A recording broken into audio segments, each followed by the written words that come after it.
ఎక్కువ నిధులు కేటాయించే విధంగా చర్యలు తీసుకోవాలని సూచించారు మంత్రి పొన్నం ప్రభాకర్.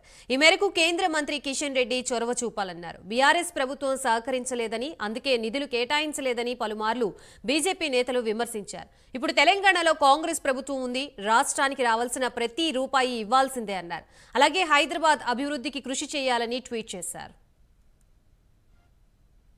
పార్లమెంటు సమావేశాల్లో రాష్ట్రం నుంచి ప్రాతినిధ్యం వహిస్తున్నటువంటి కేంద్ర మంత్రుల్ని, ముఖ్యంగా కిషన్ రెడ్డి గారిని, పార్లమెంటు సభ్యులను ఈ సందర్భంగా విజ్ఞప్తి చేస్తా ఉన్నాం.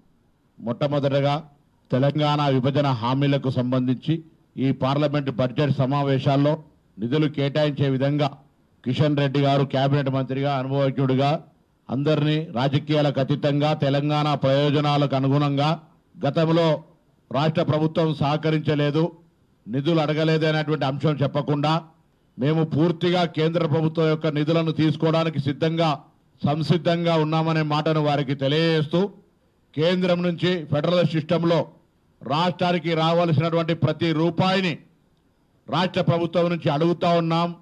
సామధాన బెద దండంలాగా మేము ఫస్ట్గా రాష్ట్ర ప్రభుత్వానికి రావాల్సిన అన్ని అంశాల గురించి కూడా ఈ బడ్జెట్కు సంబంధించిన అంశంలో క్రోడీకరించే విధంగా చర్యలు ఉండాలని కేంద్ర నాయకత్వంలో తెలంగాణకు భాగస్వామ్యం వహిస్తున్నటువంటి కేబినెట్ మంత్రి కిషన్ రెడ్డి గారికి విజ్ఞప్తి చేస్తా ఉన్నాం.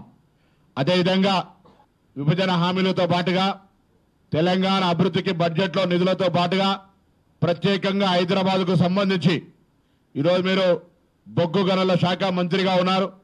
హైదరాబాద్ మహానగరం అన్ని జిల్లాలకు సంబంధించిన ప్రజలు ఇక్కడ ఉంటారు. హైదరాబాద్లో గనులు లేవు అనే కారణం మీద డిఎంఎఫ్టీకి సంబంధించినటువంటి నిధులు హైదరాబాద్ కేటాయించబడతలేవు. వాటిని ఈ ప్రాంతానికి కూడా, ఈ ప్రాంత అభివృద్ధికి ఉపయోగించారు.